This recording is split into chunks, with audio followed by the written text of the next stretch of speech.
Lately, as I've been getting more and more into Taoism, it's starting to come to my attention what a surprising amount of fake Taoist quotes there are just kind of floating around on the internet. Now, I'm really not one to get up in arms about this, but I do think it is worth knowing which of these are fake and which are real. So today, I'm going to put on my best detective hat because we are going to bust ourselves some fake Taoist quotes. So let's get into it. If you are depressed, you are living in the past. If you're anxious, you're living in the future. If you're at peace, you are living in the present. Yeah, Lao Tzu never said that as far as I can tell. Luckily enough, it's pretty easy to spot a fake Lao Tzu quote because the only words we have from him are in the Tao Te Ching, and the Tao Te Ching really isn't that long. Somehow this quote keeps getting attributed to Lao Tzu, but I honestly have no idea how because it's been attributed to lots of other people too, including the great Taoist philosopher Warren Buffett. I was not able to figure out for sure where this quote came from, but we can be pretty well assured that it wasn't from Lao Tzu. New beginnings are often disguised as painful endings. This quote sounds pretty, but it ain't no Lao Tzu. I mean, probably. It is possible that this quote came from a pretty divergent translation of chapter 16 of the Tao Te Ching. Part of chapter 16 says, "The 10,000 things rise and fall while the self watches their return. They grow and flourish and then return to the source. Returning to the source is stillness, which is the way of nature." Now, that is pretty different from our little Pinterest quote.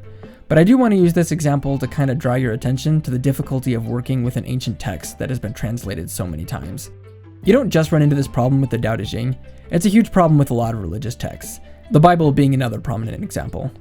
But I do want to clarify that I'm not saying we can't get anything out of these texts because of the translation problems, and I'm also not saying that we should discard them as unreliable or esoteric. Quite the opposite. See, truth acts as sort of a magnet to those who honestly seek it, and I think that any person that's willing to be taught can get tons out of these ancient texts, problems of translation notwithstanding. I'm mostly just bringing this matter to your attention so that you can be aware of it when you're reading these texts, and so that you can act accordingly. One thing that can really help is to read several translations of the same text side by side, and see which of them resonates the best with you. You can also take note of little nuggets that are expressed differently in one translation than in another. Having multiple perspectives on the same translation can sometimes help you to get a feel for the bigger picture of what's being said, while offering different angles for extra clarification on some details here and there. Alright, so with that said, let's move on to the third quote. "A journey of 1,000 miles begins with a single step." Yep, this one's actually real, even though it does often get accused of being fake. It comes from chapter 64 of the Tao Te Ching. "Prevent problems before they arise. Take action before things get out of hand. The tallest tree begins as a tiny sprout. The tallest building starts with one shovel of dirt. A journey of 1,000 miles starts with a single footstep." Some versions translate this line as, "A journey of 1,000 miles starts under one's feet." So you can just take this example as a fair warning that, try as we might to avoid it, we do occasionally bump into something true or worthwhile on the internet, even if it's just by accident. Oh well, everyone makes mistakes. "A good traveler has no fixed plans." This one is going to be a bit controversial, because it actually does come from one of the most popular versions of the Tao Te Ching. Some of you already know where this is going, because interestingly enough, this translation, which is one of the most common ones you come across, isn't exactly a translation. Yes, this is the infamous Stephen Mitchell translation of the Tao Te Ching. Now, as some of you may or may not know, Stephen Mitchell did not actually speak Chinese, but rather he put together his version of the Tao Te Ching by reading broadly across many different translations, and writing down basically what he believed to be the spirit of what was being said. He also claimed that he was assisted by his many years of Zen training, which he says, quote, "brought me face to face with Lao Tzu and his true disciples and heirs, the early Chinese Zen masters." So you can make of that what you want. The Stephen Mitchell translation is possibly the most circulated version of the Tao Te Ching today for some reason, but a lot of people do not use it since it seems to diverge a lot from the other translations by quite a large margin at times. I'm not saying that the Stephen Mitchell is good or bad, I'm just relating where it comes from so that you can make your own decision.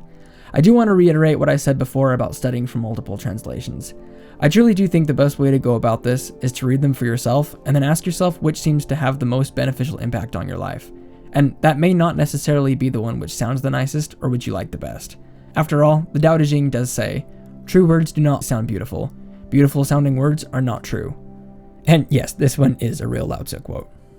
Now, just wrapping up, there is one more thing I do want to say about all these quotes. At the end of the day, all this discussion about who said what comes to absolutely nothing if we don't use these quotes to benefit our lives or to help us become better people. That is the whole point of philosophy in general, or at least it should be.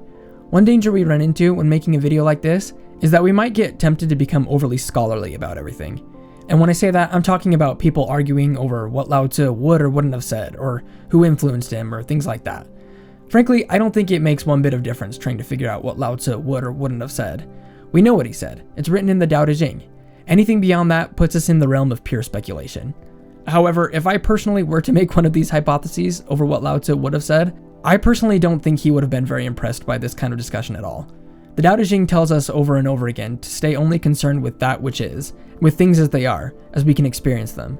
Arguing over 1,000 different hypothetical situations is great for sounding smart, but not really that great for actually applying Taoism.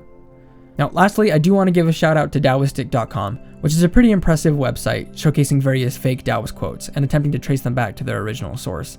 Most of the stuff I talked about in this video can be found on the website, and this guy really does deserve a lot of credit for this video, so go check it out. I'll link it in the description. It's a great resource to go to if you have a question about the authenticity of any quote that's being attributed to an old Taoist master. With all that said, thanks for watching. Peace and blessings.